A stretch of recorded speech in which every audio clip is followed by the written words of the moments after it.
tagal ko talaga nawala sa larangan ng YouTube. Char, parang sikat. Ano nga ba ang aking pinagkaabalahan the past year? Kasi sayang talaga, hindi na ako nakapag-vlog.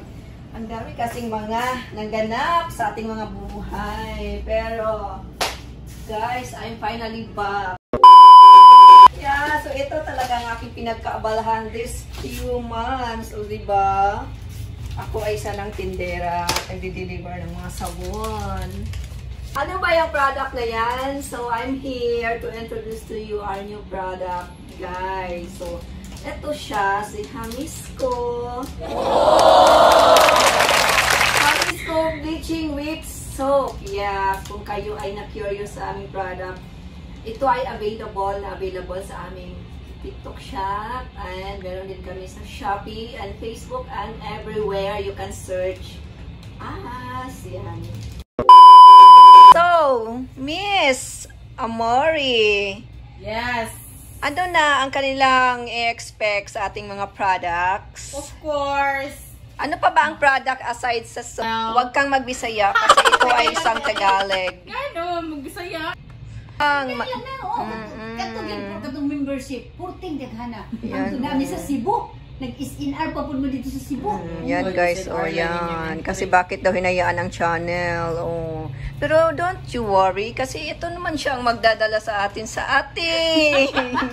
Hamisco Journey. New Hamisco Journey. So ano na yan, madam? Ano yung hawak mo? Meron tayong bundle. Okay. The Hamisco Sunblock. Yeah. And then, the Hamisco Serum. And then, the bleaching cream. Puputi ang mga singit-singit nyo dito. And then, of course, di mawawala ang Hamisco! Ang Hamisco na product na sabon. 7 days lang. Puputi kayo. 7 days? Bakit nakalagay dyan micropeeling in 3 days? Micropeeling lang kasi pero totoo talaga yung 3 days na dyan na nakastate? Depende. Kung marami kayong mga libag. Dry skin. Dry skin, yeah. So, mag-micropeeling talaga agad. Pero pag di naman masyado, okay lang. Hahamis kayo. Hamis basta continue lang. Yes. Continue. Continue using. Then you will see it. So, yan ang aming... So, ito talaga ang dahilan ng aming pagkawala. At kami ay bumabalik. Okay. At madami ng changes. Medyo nagkaedad. Wrinkles. Mayroon ng wrinkles. Wala pa.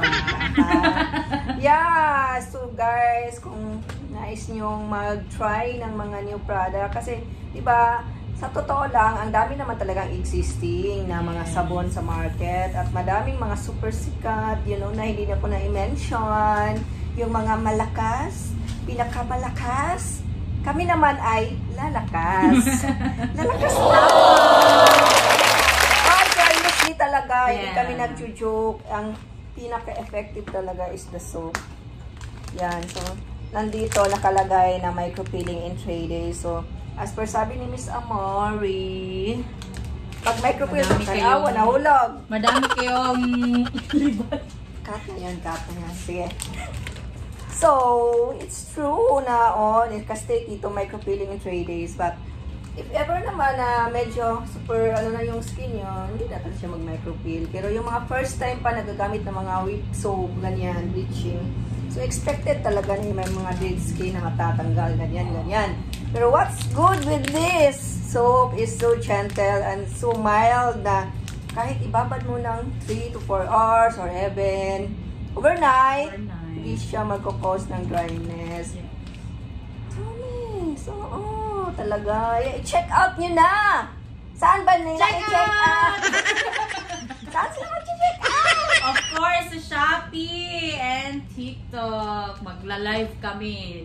Tayin nyo. Yeah, of course. Makikita nyo doon ang aming mga beauty. Kaya, for now, hanggang dito na lang. Until our next video. See you! Bye!